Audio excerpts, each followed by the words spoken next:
My daughter-in-law blamed me for my son's accident. "You ruined my life!" she screamed. After that, she took my credit card, spent $50,000, and demanded more. Until one day, I found the report she had been hiding from day one. I'm glad to have you here. Follow my story until the end and comment the city you're watching from, so I can see how far my story has reached. I never thought the worst day of my life could get worse. But standing in that sterile hospital corridor at 60 years old, watching my daughter-in-law Lennox collapse against the wall in theatrical grief, I realized I was wrong. "This is all your fault," she screamed, her voice echoing off the white tiles. "You killed him! You killed my Matthew!" The words hit me like physical blows. I stood there, my hands still shaking from signing the papers that officially declared my son dead, and watched as Lennox pointed an accusing finger at me. Her mascara had run down her cheeks in dark streams, but her eyes burned with a fury I had never seen before. "Lennox, please," I whispered, my voice barely audible. "We're both grieving. Don't you dare talk to me about grief." She pushed herself off the wall and stepped closer, her face twisted with rage. "You're the one who insisted he come to dinner tonight. You called him 3 times, Geneva. 3 times. He told me he was tired, that he wanted to stay home, but you kept pushing." I felt my knees buckle slightly. It was true. I had called Matthew 3 times that evening. It was Thursday, and Thursday had always been our night together ever since his father died 5 years ago. Matthew would come over, we'd eat together, watch old movies, and for a few hours, I wouldn't feel so alone in that big house. "I just wanted to see him," I said, my voice breaking. "It was our tradition." "Your tradition killed him," Lennox's voice cracked with emotion. "If you hadn't been so selfish, so needy, he would be home with me right now. He would be alive." The other families in the waiting area were staring now, their own grief temporarily forgotten as they witnessed this raw display of accusation. I wanted to disappear, to sink into the floor and never come back up. "The roads were slippery," I tried to explain, though my voice sounded weak even to me. The rain wouldn't have mattered if he hadn't been driving to your house." Lennox grabbed my arm, her fingernails digging into my skin through my cardigan. "He was rushing because you made him feel guilty for being late. You always made him feel guilty about everything." I stared at her, this woman who had been married to my son for only 2 years, but who now seemed to know him better than I did. Had I really made Matthew feel guilty? Had my loneliness after losing my husband turned me into some sort of burden on my only child? "You ended my life," Lennox continued, her grip tightening. "I'm 28 years old, Geneva. 28. I should be planning babies with my husband, growing old with him. Instead, I'm a widow because of you." The word widow seemed to break something inside her, and she collapsed against me, sobbing into my shoulder. I stood there, frozen, unsure whether to comfort her or push her away. The weight of her accusations sat heavy on my chest, making it hard to breathe. "I'm sorry," I whispered, and I meant it. "I'm so sorry, Lennox." She pulled back, her tear-stained face looking up at me with something that might have been hope.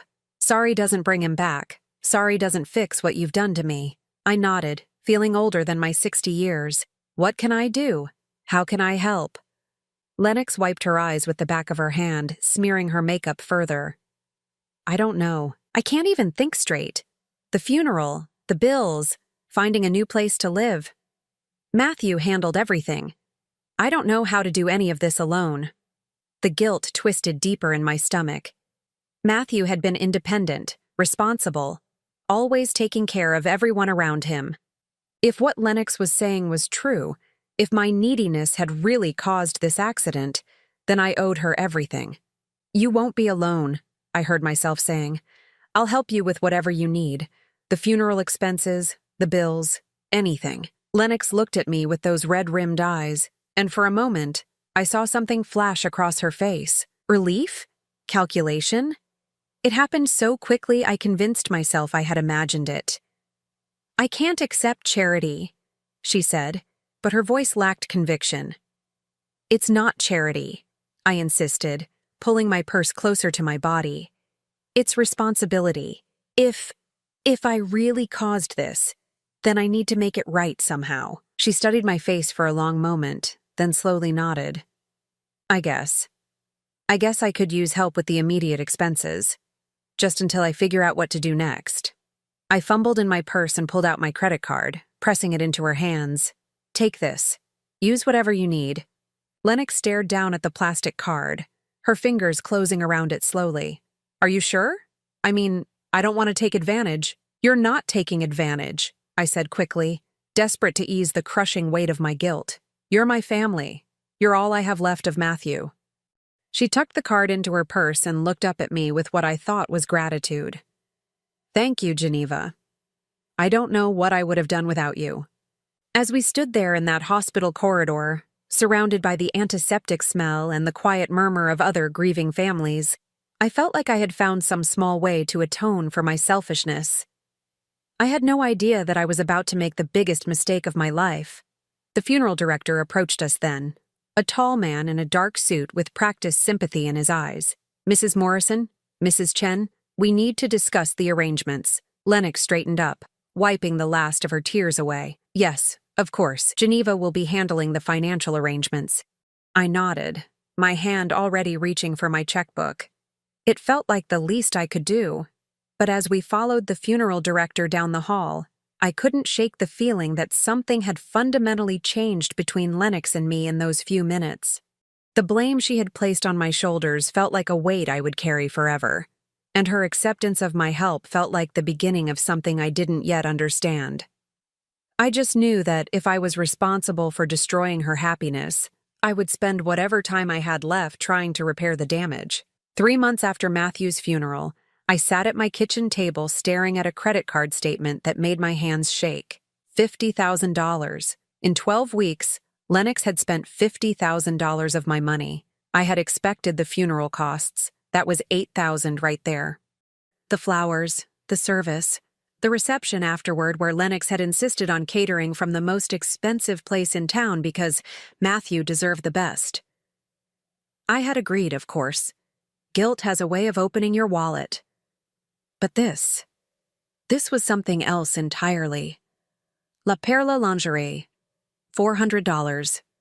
A spa weekend in Napa Valley, $3,000. Designer handbags from Nordstrom, $2,800.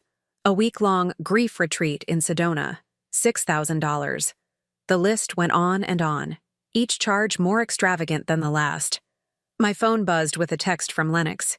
Geneva, I need to talk to you. Can you come over? It's important. I folded the statement carefully and put it in my purse. Maybe there was an explanation. Maybe I was misunderstanding something. After all, grief affected people differently, and I was hardly an expert on how a 28-year-old widow should behave. Lennox had moved into a luxury apartment downtown after claiming she couldn't bear to stay in the house she had shared with Matthew. I had paid the security deposit and first 3 months' rent without question, another $6,000 that seemed reasonable at the time. Now, walking up to the gleaming high-rise building, I felt a knot forming in my stomach. The doorman nodded politely as he directed me to the 32nd floor. Even the elevator was more luxurious than anything in my modest neighborhood. Lennox opened the door wearing a silk robe that probably cost more than my monthly grocery budget. Her hair was freshly styled, her nails perfectly manicured.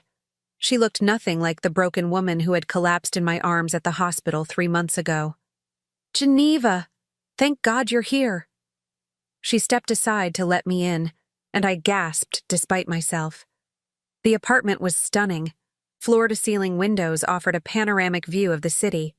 The furniture was all white leather and chrome, the kind of modern pieces I had seen in magazines but never in real life.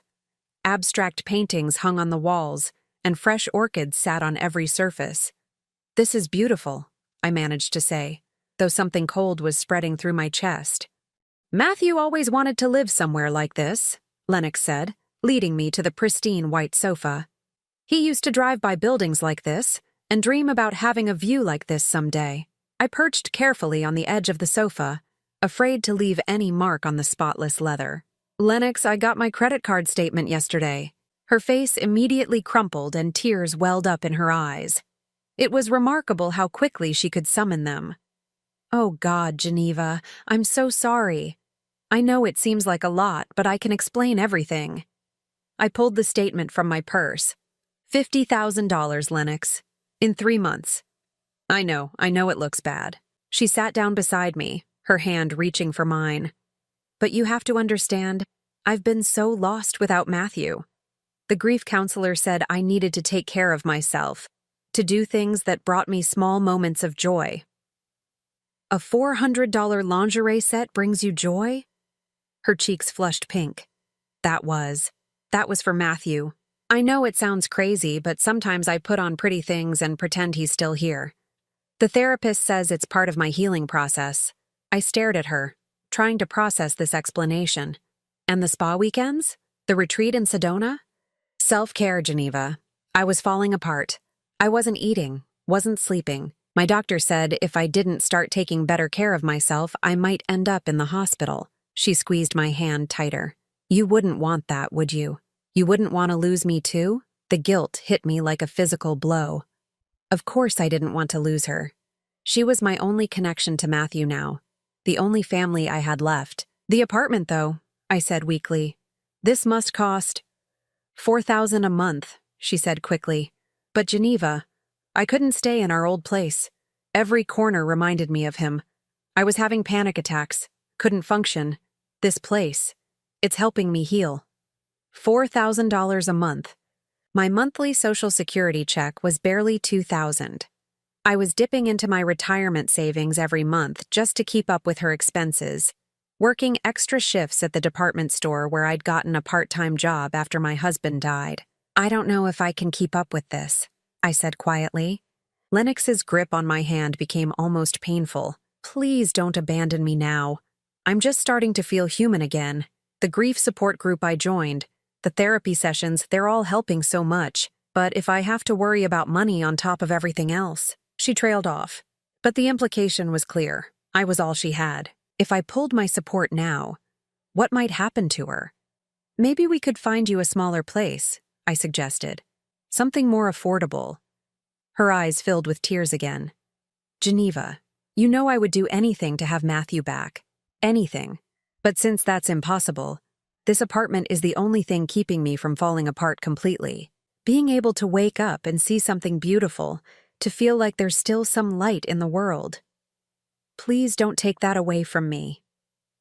I looked around the gleaming apartment again, at the expensive furniture and the stunning view. My own house, the one I'd shared with my husband for 30 years before he died, suddenly felt shabby and small by comparison. Maybe Lennox deserved this. Maybe someone who had lost so much at such a young age deserved to have beautiful things. The spending has to slow down, I said finally. I can't keep up with $50,000 every 3 months. Of course, she said quickly, wiping her eyes. You're absolutely right. I got carried away. Grief makes you do stupid things sometimes. She stood up and walked to the window, her silhouette dramatic against the cityscape. I'll be more careful, I promise. I wanted to believe her. I needed to believe her. Because the alternative, that I was being used, manipulated by the widow of my dead son, was too horrible to contemplate. There is one more thing, she said, turning back to me. My therapist recommended this intensive program in Switzerland. It's specifically for young widows, and she thinks it could really help me process everything that happened. My stomach dropped. Switzerland? It's expensive, I know. $25,000 for the 6-week program. But Geneva, if it could help me heal, if it could help me move forward and eventually become independent again. She walked back to me, kneeling beside the sofa and taking both my hands in hers. Think of it as an investment in my recovery. The sooner I can heal, the sooner I won't need your help anymore. $25,000. I would have to take out a loan against my house. I would have to work extra shifts until I was 70 just to pay it back. But looking at Lennox's tear-stained face, thinking about my responsibility for Matthew's death, I knew I didn't have a choice. When would you need to go? I asked. The relief that flashed across her face was unmistakable. Next month. I know it's short notice, but there was a cancellation and they can fit me in. I nodded slowly, already calculating how much I could borrow against my home equity. I'll figure it out. She threw her arms around me, sobbing into my shoulder. Thank you, Geneva. Thank you so much. I don't know what I'd do without you. As I held her, breathing in the scent of her expensive perfume, I tried to ignore the small voice in my head that whispered I was being played for a fool. After all, what kind of mother-in-law would I be if I didn't help my dead son's widow heal from the tragedy I had caused? But when she pulled back and I saw the satisfied smile she quickly tried to hide, that small voice got a little louder. 6 months after Matthew's death, I was working my third double shift of the week at Macy's when my manager, Carol, pulled me aside during my break. "Geneva, honey, you look exhausted," she said, her weathered face creased with concern. "When's the last time you took a day off?" I sat heavily in the break room chair, my feet aching in the sensible shoes I'd worn for 12 hours straight. At 60 years old, standing behind a cosmetics counter for 16 hours a day was taking its toll. "I need the money, Carol. My daughter-in-law is going through a rough time." Carol poured herself coffee from the perpetually brewing pot and sat across from me. "The one who lost her husband? That's rough. But honey, you're going to work yourself into the ground at this rate." I had taken out a second mortgage on my house to pay for Lennox's Switzerland trip.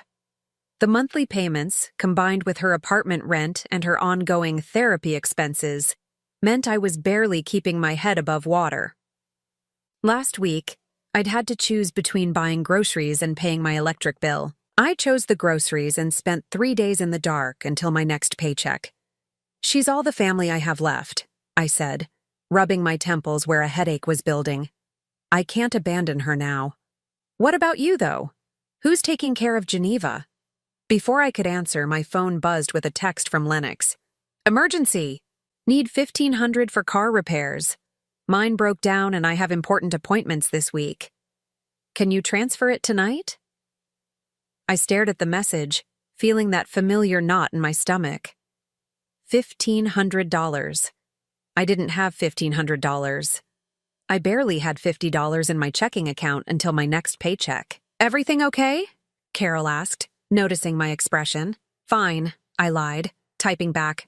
"I'll figure something out." That night, I drove to Lennox's apartment building, planning to suggest she take public transportation until we could figure out a more affordable solution. Maybe we could find a used car, something reliable but inexpensive. I was surprised to see her in the parking garage, standing next to a gleaming red BMW convertible. She was on her phone, laughing at something the person on the other end was saying.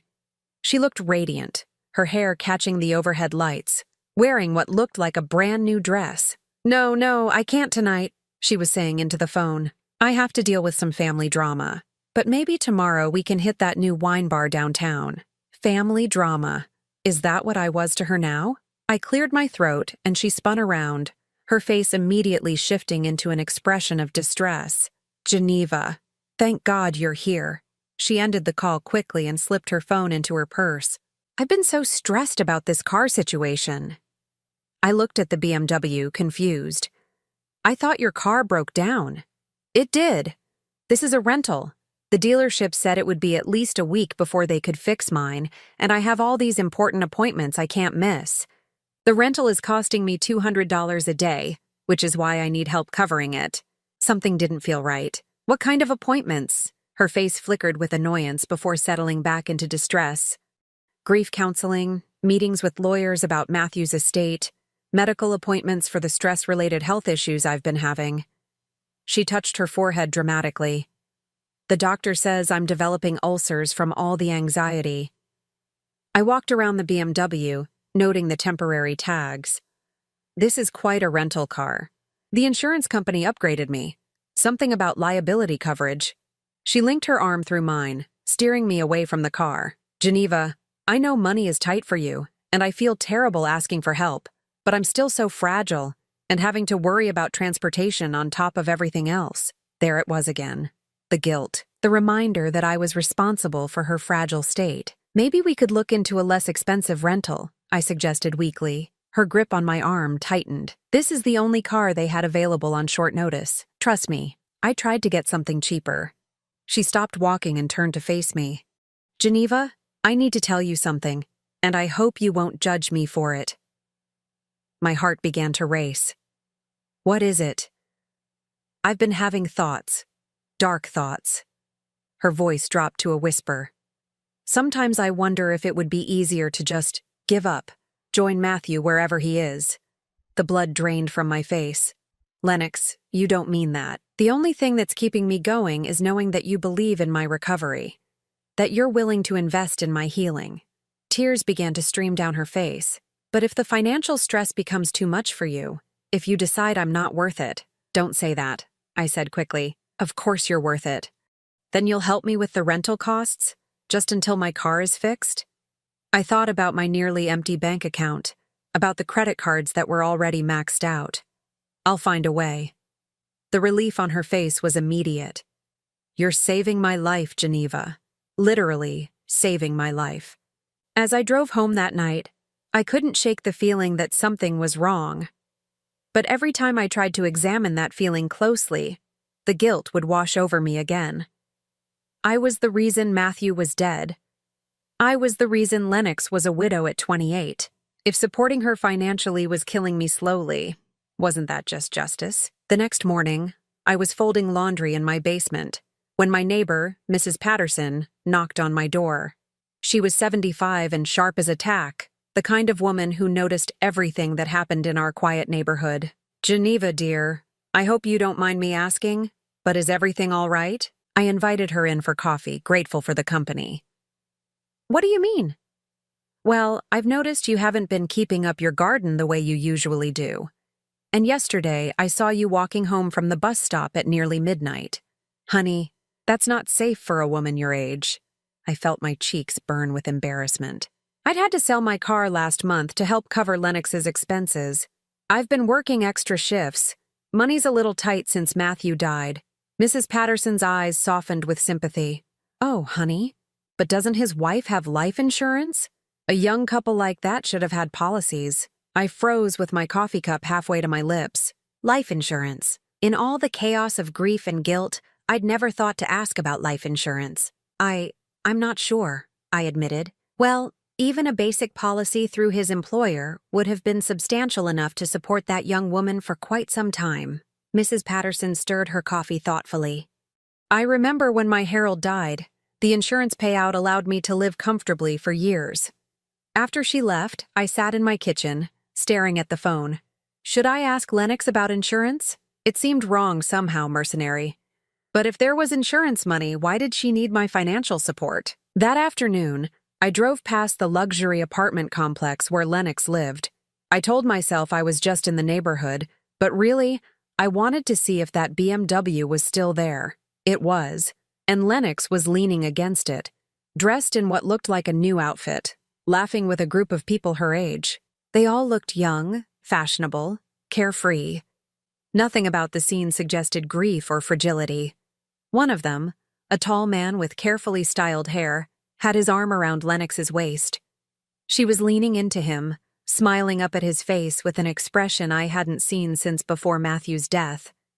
I parked across the street and watched as they all piled into expensive cars and drove away, Lennox in the BMW with the man who had his arm around her. For the first time since Matthew's funeral, I allowed myself to wonder if I was being lied to. That night, I called the insurance company that had covered Matthew's employee benefits. After being transferred 3 times, I finally reached someone who could help me. Yes, Mrs. Chen, I see the policy here. Your son had a substantial life insurance benefit through his employer, $500,000, with his wife listed as the sole beneficiary, $500,000. While I was working myself to death, taking out loans and maxing out credit cards, Lennox had received $500,000. When was that paid out? I asked, my voice barely steady. Let me see. The claim was processed and paid 6 weeks after the death certificate was filed. So that would have been early February, before she asked me for help with the apartment, before Switzerland, before the car rental fees and the designer clothes and all the therapy sessions I'd been funding. I hung up the phone and sat in my dark kitchen, too stunned to turn on the lights. Everything I thought I knew about my situation was wrong. Lennox wasn't a struggling widow depending on my support to survive. She was a wealthy woman who was bleeding me dry for sport. The question now was, what else had she lied about? I spent 3 sleepless nights after discovering the insurance payout, my mind racing between rage and disbelief. $500,000. While I'd been working 16-hour shifts and eating ramen noodles to afford her rent, Lennox had been sitting on $500,000, but there was still a part of me that hoped for an explanation. Maybe she couldn't access the money yet. Maybe there were legal complications. Maybe I was missing something important. I decided to clean out Matthew's old room, the one that had remained untouched since he moved out years ago. I told myself it was time to let go, to make peace with his death. Really, I was looking for answers. The room still smelled faintly of his cologne, a scent that made my chest tighten with grief. His old desk sat in the corner, drawers filled with papers from high school and college. I methodically went through each drawer, not sure what I was looking for until I found it. In the bottom drawer, underneath his old yearbooks, was a manila folder labeled Important Documents. Inside were copies of his marriage certificate, his will, his insurance policies, and something that made my blood run cold. A copy of the police report from his accident. My hands shook as I opened it. I had never seen the official report, had never asked to see it. Lennox had handled everything with the authorities, claiming she wanted to spare me the painful details. The first page was standard information: date, time, location, weather conditions, rain, as I remembered, but as I read further, the details became confusing. According to the report, Matthew had been driving eastbound on Highway 101 at approximately 9:45 p.m. His vehicle had crossed the center line and collided head-on with a semi-truck. He was pronounced dead at the scene. But there was more. Under contributing factors, the investigating officer had noted, passenger reported driver appeared to be under the influence of alcohol. Blood alcohol content of driver could not be determined due to extent of injuries, but empty alcohol containers were found in the vehicle. Passenger. Lennox had been in the car. I read the sentence 3 more times, trying to make sense of it. Lennox had been in the car with Matthew when he died? She had never mentioned this. In all our conversations about that night, she had always spoken as if she had been home, waiting for him to return from dinner with me. The report continued. Passenger Lennox Chen reported that she and her husband had been arguing prior to the accident. She stated that he had been drinking at dinner and became agitated when she expressed concern about his driving. According to the passenger, the driver lost control of the vehicle while reaching for his cell phone, which had been ringing repeatedly. My dinner. Matthew had been coming to my dinner, and Lennox had been with him. They had been arguing about his drinking, but Matthew barely drank. A glass of wine occasionally, maybe a beer while watching football. He certainly wasn't the type to drive drunk, but the most damning detail was in the final paragraph. Passenger admitted to attempting to grab the steering wheel when she realized the driver was losing control, but was unable to prevent the collision. I set the report down with shaking hands. Either this was all wrong, or Lennox had been lying to me from the moment we stood in that hospital corridor. I called the investigating officer whose name was listed on the report. Detective Rodriguez was still with the highway patrol, and he agreed to meet me at a coffee shop near the police station. He was younger than I expected, probably in his early 40s, with kind eyes that had seen too much tragedy. He remembered the case immediately. Terrible accident, he said, shaking his head. Young couple, their whole lives ahead of them. What questions did you have about the report? I'm Matthew's mother, I said. I never saw this report before today. I'm confused about some of the details. He nodded sympathetically. The wife handled everything with us. She was pretty shaken up, understandably. What specifically is confusing you? The drinking. The report says Matthew had been drinking, but that doesn't sound like him at all. Detective Rodriguez pulled out a small notebook and flipped through several pages. According to the passenger, that's your daughter-in-law, right? They had been at a family dinner where alcohol was served. She said he'd had several glasses of wine and maybe a beer, and that she was concerned about his ability to drive safely. but the blood alcohol test couldn't be performed due to the severity of the trauma, he finished. So we had to rely on witness testimony. The passenger was very cooperative, gave a detailed statement about the events leading up to the accident. I felt sick. What did she say happened exactly?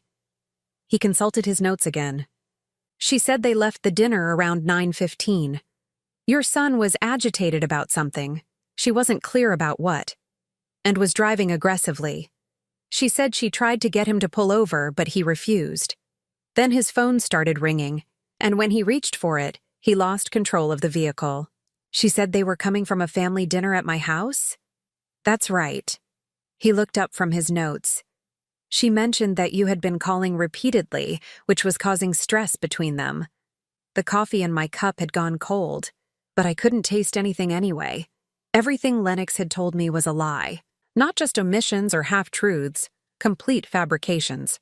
Detective Rodriguez, is there any possibility that the passenger's account wasn't accurate? He studied my face carefully. Ma'am, I have to ask, has something come to light that makes you question her statement?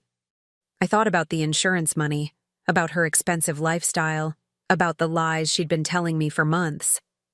I think my daughter-in-law might not have been entirely truthful about what happened that night. He was quiet for a long moment. Mrs. Chen, I should tell you that there were some inconsistencies in her story that bothered me at the time, but without additional evidence or witnesses, there wasn't much we could do. What kind of inconsistencies?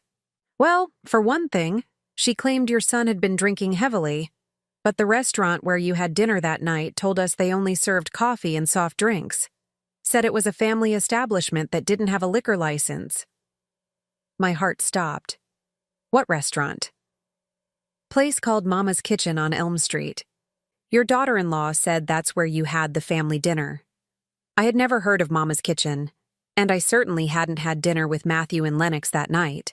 Matthew had been coming to my house for our usual Thursday dinner, alone, just like every week. Detective, I think there's been a misunderstanding. I didn't have dinner with them at any restaurant that night. Matthew was coming to my house for dinner by himself. It was our weekly tradition since his father died. Detective Rodriguez's pen stopped moving across his notepad. You're saying there was no family dinner at Mama's Kitchen? I've never been to Mama's Kitchen in my life. And Matthew was definitely not drinking before he left to come see me. We spoke on the phone around 8 o'clock, and he sounded completely sober. The detective leaned back in his chair, his expression grim. Mrs. Chen, I think we need to revisit this case. That night, I sat in my kitchen with the police report spread out in front of me, seeing it with completely new eyes. Every detail that had seemed tragic but random now looked like part of a carefully constructed lie. Lennox had been in the car. They had been arguing. She had admitted to grabbing the steering wheel. What if Matthew hadn't been the one driving recklessly? What if Lennox had caused the accident and then crafted an elaborate story to cover her tracks? What if my son's death wasn't my fault at all, but hers? And what if she had been using my guilt to fund her lifestyle ever since, knowing that I would never question her story because I believed I was responsible for Matthew's death? I thought about all the money I'd given her, all the sacrifices I'd made, all the nights I'd cried myself to sleep thinking about how my neediness had killed my son. Every dollar I'd transferred to her account, every extra shift I'd worked, every meal I'd skipped to pay her bills. It had all been based on a lie. The rage that filled me then was unlike anything I'd ever experienced. It was pure and clean and righteous. For the first time in 7 months, I wasn't drowning in guilt. I was ready to fight back. But first, I needed to know exactly what had happened in that car on the night my son died. And I had a feeling that the truth was going to be worse than anything I could imagine. Detective Rodriguez called me 3 days later with news that confirmed my worst fears. Mrs. Chen, we've reopened the investigation into your son's accident. After reviewing the case files and conducting additional interviews, we've discovered several significant discrepancies in the original witness statement. I gripped the phone tighter, my heart pounding. What did you find? For starters, the restaurant your daughter-in-law claimed you all ate at that night. They have no record of any reservation under your name or hers. The manager remembers that evening clearly because they had a small fire in the kitchen and closed early. No customers were served dinner that night. I closed my eyes, feeling vindicated and sick at the same time. So she lied about the dinner. That's not all. We spoke to your son's co-workers, and they confirmed he rarely drank alcohol. His boss said Matthew was known for being extremely careful about driving, especially after losing his father to a car accident. Then why did she say he was drinking? Detective Rodriguez's voice was grave. Mrs. Chen, I believe your daughter-in-law was driving the car that night. The words hit me like a physical blow. I sank into my kitchen chair, trying to process what he was telling me. We found additional witness testimony that wasn't properly documented in the original report. A trucker who saw the accident happen said the driver appeared to be much smaller than your son. He assumed it was a young woman behind the wheel, but the police report said Matthew was driving. Your daughter-in-law arrived at the scene before the paramedics and claimed to have been thrown clear of the vehicle on impact. In the chaos, no one questioned her version of events. She was coherent, cooperative, and seemed genuinely distraught. I thought about Lennox's performance in the hospital corridor, the way she had collapsed against me with such perfect timing. What happens now? We're building a case for filing charges, vehicular manslaughter, filing a false police report, insurance fraud.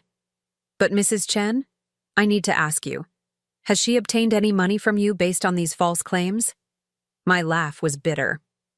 About $75,000 so far. That would add fraud and theft charges to the list. We'll need you to document all the financial transactions. After I hung up, I sat in my quiet kitchen, feeling a mix of relief and rage so intense it made me dizzy. Matthew hadn't been drunk. He hadn't been driving recklessly.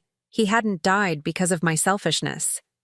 He had died because his wife was behind the wheel, probably texting or distracted, and when she caused the accident that killed him, she had looked at his dead body and decided to save herself by destroying me. My phone buzzed with a text from Lennox. Geneva, I'm feeling much better after the Switzerland program. Ready to start fresh. Can we meet for coffee tomorrow? I have exciting news about my recovery. I stared at the message, remembering the scared, broken woman who had sobbed in my arms 7 months ago. The woman who had convinced me that I was responsible for ruining her life. The woman who had been spending my retirement savings while sitting on $500,000 in insurance money. I typed back, yes, your apartment, 7 p.m., we need to talk. The next evening, I stood outside Lennox's luxury apartment building with a folder in my hands. Inside was everything. The police report, bank statements showing all my transfers to her, documentation of the insurance payout, and Detective Rodriguez's preliminary findings. My hands weren't shaking anymore. For the first time in months, I felt calm, focused, clear.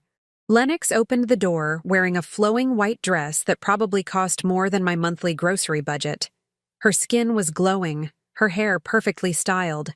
She looked like a woman who had been living very well indeed. Geneva, you look tired, honey. Are you taking care of yourself? She embraced me with what seemed like genuine affection, but now I could see the calculation behind her concerned expression. I'm fine, I said, stepping into the apartment. It looked even more expensive than before. New artwork on the walls, fresh orchids everywhere, a bottle of champagne chilling in an ice bucket. Are you celebrating something? I asked, nodding toward the champagne. Her smile faltered slightly. Oh, that. Yes, actually.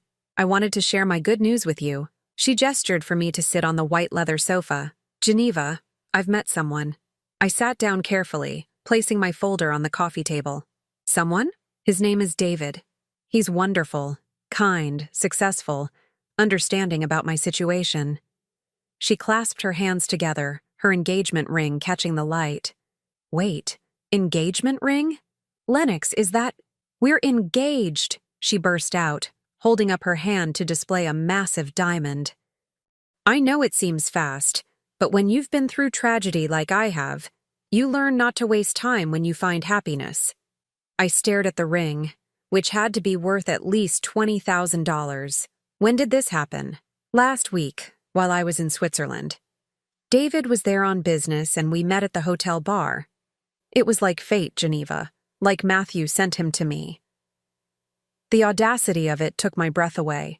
She had used my money to fund a luxury vacation where she met her new fiancé, and now she was claiming my dead son had somehow orchestrated the romance. That's wonderful, I said flatly. I'm happy for you. She sat down across from me, her expression becoming more serious. Geneva, there's something else we need to discuss. David and I are planning to move to his estate in Napa Valley after we're married. It's a fresh start for me, away from all the painful memories here. Of course. The thing is, I won't need this apartment anymore, and I'll be able to be financially independent with David taking care of me. So I wanted to thank you for everything you've done and let you know that you won't need to support me anymore. I almost laughed. After bleeding me dry for 7 months, now that she had found a wealthier victim, she was graciously releasing me from my obligations. Actually, Lennox, that's what I wanted to talk to you about. I opened my folder and pulled out the police report. I found something interesting while cleaning out Matthew's room. Her eyes fixed on the papers in my hands, and for the first time since I'd known her, I saw genuine fear cross her face. What is that? The police report from Matthew's accident. The real one. I held up the first page. It's very interesting reading. Did you know it says you were in the car that night? The color drained from her face. Geneva, I can explain. Can you? Because according to this report, you told the police that Matthew had been drinking at a family dinner we all had together at Mama's kitchen. But I've never been to Mama's kitchen, Lennox. And we never had dinner together that night. She stood up abruptly, pacing to the window. You don't understand. I was in shock, traumatized. I might have gotten some details confused. You also told them Matthew was driving drunk and aggressively, but the restaurant you claimed we ate at was closed that night due to a kitchen fire. So where exactly did Matthew do all this drinking? Her back was to me, but I could see her reflection in the window. Her face was pale, her hands clenched at her sides. And here's the really interesting part, I continued, pulling out another document. Matthew's life insurance paid out $500,000 6 weeks after his death. To you, while I was working double shifts to pay your rent. She spun around, and now the mask was completely off. The grief, the fragility, the helpless widow act, all of it was gone. What remained was cold, calculating, and angry. You have no right to go through my personal business. Your personal business? I stood up, my voice rising. You made it my business when you convinced me I was responsible for killing my son. You made it my business when you took $75,000 from me while sitting on $500,000 in insurance money. I never asked you for that money, she said, but her voice lacked conviction. No, you just told me it was all my fault and then graciously allowed me to bankrupt myself trying to make amends. I pulled out the final document. The police are reopening the investigation, Lennox. They want to know why the witness testimony doesn't match the physical evidence. They want to know why you lied about everything that happened that night. She stared at me for a long moment, and I saw her weighing her options. Finally, she sat down heavily on the sofa, her perfect composure cracking. You don't know what it was like, she said quietly. Being married to Matthew, he was so controlling, so demanding, always wanting to know where I was, what I was doing. That night, we had been fighting about money. He found out about some purchases I'd made, and he was furious. So you killed him? It was an accident. The words exploded out of her. We were arguing in the car, and he was yelling at me, and I grabbed the wheel. I didn't mean for anything to happen. But when the truck hit us, and I realized he was dead, she looked up at me with tear-filled eyes. I panicked. I knew everyone would blame me, so I switched seats before the paramedics arrived. The confession hung in the air between us. My son was dead because his wife couldn't handle being held accountable for her spending, and when her reckless reaction killed him, she had decided to blame me instead. And then you saw an opportunity, I said, my voice deadly calm. A guilt-ridden mother-in-law who would do anything to make amends for her imaginary responsibility. Geneva, please. I know how this looks, but I was grieving too. I loved Matthew. You loved Matthew's life insurance policy. You loved having a scapegoat for his death. You loved having a steady income from someone too guilt-ridden to ask questions. I gathered up my papers and stood. The police will be here tomorrow to arrest you. I suggest you call a lawyer. Geneva, wait! She jumped up, reaching for my arm. We can work this out. I'll pay you back every penny. David is wealthy. I can get the money. Just don't let them arrest me. Please. I looked down at her hand on my arm, remembering all the times she had grabbed me like this when she needed something. All the tears, all the manipulation, all the nights I had lain awake hating myself for killing my son. Lennox, I said quietly, I wouldn't save you if you were drowning. Then I walked out of her apartment and didn't look back. For the first time in 7 months, I felt free. 2 years later, I was sitting on the porch of my small cottage overlooking the Pacific Ocean, watching the sunrise paint the sky in shades of pink and gold. My hands, no longer shaking from exhaustion and stress, held a warm cup of coffee as I read the final court document that had arrived yesterday. Lennox had been sentenced to 8 years in prison for vehicular manslaughter, insurance fraud, filing false police reports, and elder financial abuse. Her wealthy fiancé had disappeared the moment the charges became public, leaving her with only a court-appointed attorney and a mountain of legal bills. The insurance company had recovered most of the $500,000 she had fraudulently obtained, and I had been awarded full restitution for the $75,000 she had stolen from me. More importantly, Matthew's death certificate had been amended to reflect the true circumstances of the accident. I folded the letter and set it aside, breathing in the salt air. The cottage was tiny compared to the house I had shared with my husband for 30 years, but it was mine, and it was peaceful. I had sold the big house with all its painful memories and moved here to the coast, where Matthew and I used to take weekend trips when he was young. The part-time job at the local bookstore barely covered my expenses, but I didn't need much anymore. My days were simple now, opening the store, helping customers find their next great read, closing up at 5, and coming home to this view. On weekends, I walked the beach, collected shells, and slowly healed from the trauma of those 7 months when I believed I had killed my own son. The hardest part hadn't been discovering Lennox's lies, it had been forgiving myself for believing them. Detective Rodriguez had explained that elder abuse often worked this way, with sophisticated manipulators targeting people in vulnerable emotional states. But knowing I had been a victim didn't immediately erase the shame of having been fooled so completely. I had spent months in therapy, working through the guilt, the anger, and the grief. Not just grief for Matthew, but grief for the relationship we might have had if I hadn't been so consumed by my own guilt and Lennox's manufactured emergencies. Grief for the time I had lost, the money I had sacrificed, the parts of myself I had given away to someone who saw me as nothing more than a convenient victim. My phone rang, interrupting my morning meditation. It was Detective Rodriguez. Mrs. Chen, I wanted to let you know that Lennox's appeal was denied. The sentence stands. Thank you for calling, I said. How is she doing?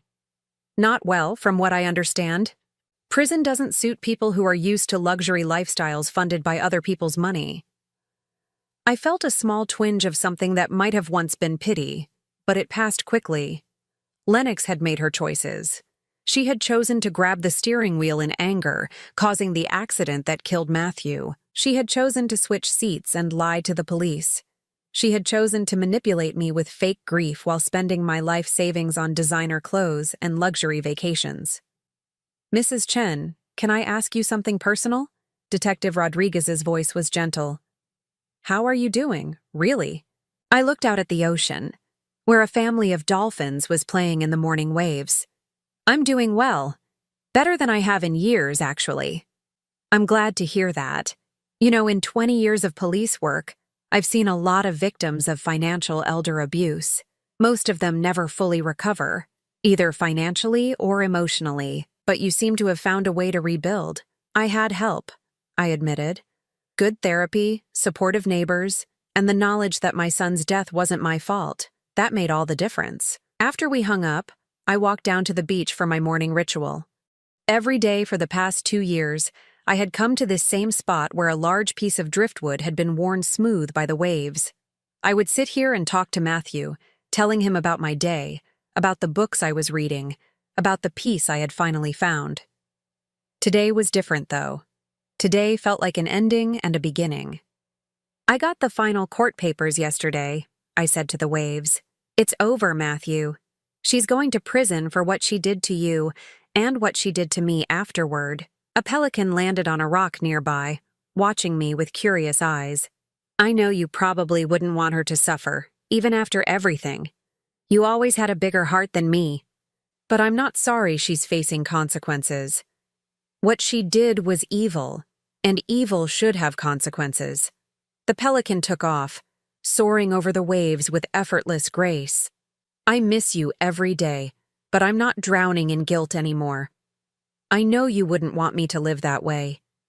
You'd want me to be happy, to find peace, to maybe even help other people who've been through what I went through." I had been thinking about that lately. Mrs. Patterson, my old neighbor, had called last week to tell me about another widow in the neighborhood who was being pressured by family members to support their expensive lifestyles. The woman was too embarrassed to ask for help, too loyal to say no, too tired to fight back. "Maybe it's time for me to do more than just survive," I said to the ocean. "Maybe it's time to help other people recognize the signs of what happened to me." That afternoon, I walked into the local community center and spoke to the director about starting a support group for seniors who had experienced financial abuse. She was immediately interested. "We've been getting more calls about this type of situation," she said. "Adult children draining their parents' accounts, fake grandchildren calling for emergency money, romance scams targeting lonely widows and widowers. We definitely need someone who understands what these victims go through." 6 months later, I was leading weekly meetings for a group of 12 people who had all been targeted by family members, romantic partners, or strangers who saw their vulnerability as an opportunity. There was Margaret, whose daughter had stolen her identity to take out credit cards; Robert, whose grandson had forged checks from his account; Linda, whose new boyfriend had convinced her to invest her life savings in his non-existent business. Each story was different, but the shame was the same. The feeling of having been stupid, gullible, naive, the guilt over not seeing the signs sooner, the isolation that came from being too embarrassed to tell anyone what had happened. "The first thing you need to understand," I would tell new group members, "is that being targeted doesn't make you weak or foolish. It makes you human. These predators are skilled at identifying and exploiting our deepest vulnerabilities, our love for family, our desire to help, our fear of being alone. They study us like psychologists and attack us where we're most defenseless." I would tell them about Lennox, about how she had used my grief and guilt to control me for months, about how even trained professionals had initially believed her story because she was so convincing, so prepared, so willing to play the long game. "Recovery isn't just about getting your money back," I would explain. "It's about getting yourself back. Your confidence, your ability to trust your instincts, your right to live without shame." One evening, as I was locking up the community center after a particularly emotional group session, I found an envelope that had been slipped under the door. My name was written on the front in careful cursive handwriting. Inside was a letter from Lennox. "Geneva," it began. "I know you probably don't want to hear from me, and I understand why. I've had 2 years to think about what I did, and I know there's no excuse for any of it. My first instinct was to throw it away unread, but something made me continue. I was selfish and cruel, and I destroyed the life of the only person who ever really loved me. I killed Matthew because I couldn't control my temper, and then I spent months torturing the woman who raised him. I know saying I'm sorry doesn't fix anything, but I am sorry. I'm more sorry than I know how to express."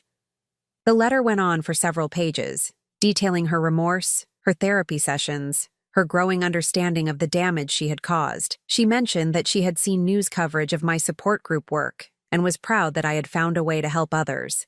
"I don't expect forgiveness," the letter concluded, "and I don't expect you to write back. I just wanted you to know that Matthew would be proud of the woman you've become since his death. I took everything from you, But you built something beautiful from the ruins. I hope someday I can do the same, though I know I don't deserve the chance. I folded the letter and put it in my purse. I wouldn't respond to it, but I wouldn't throw it away either. It felt important to acknowledge that even someone who had caused such damage could potentially grow and change. That night, I sat on my porch with a glass of wine, watching the stars emerge in the darkening sky. Tomorrow was the 2nd anniversary of Matthew's corrected death certificate, the day when the official record was finally changed to reflect the truth about how he died. I had planned to visit his grave, to bring the wildflowers he had loved as a child, to tell him how different my life looked now compared to those dark months when I believed I was responsible for his death. But tonight, I felt like he was already here with me, in the peace I had found, in the work I was doing to help others, in the quiet satisfaction of having survived something that could have destroyed me completely. The woman who had stood in that hospital corridor 2 years ago, broken and guilt-ridden and desperate to atone for an imaginary sin, was gone. In her place was someone stronger, wiser, more careful, but also more compassionate. I raised my wine glass to the stars, to my son's memory, and to my own hard-won freedom. Here's to the truth, I said aloud, and to the courage to keep living once you've found it. The ocean whispered its approval, and for the first time in years, everything felt exactly as it should be. Now I'm curious about you who listened to my story. What would you do if you were in my place? Have you ever been through something similar? Comment below. And meanwhile, I'm leaving on the final screen 2 other stories that are channel favorites, and they will definitely surprise you. Thank you for watching until here.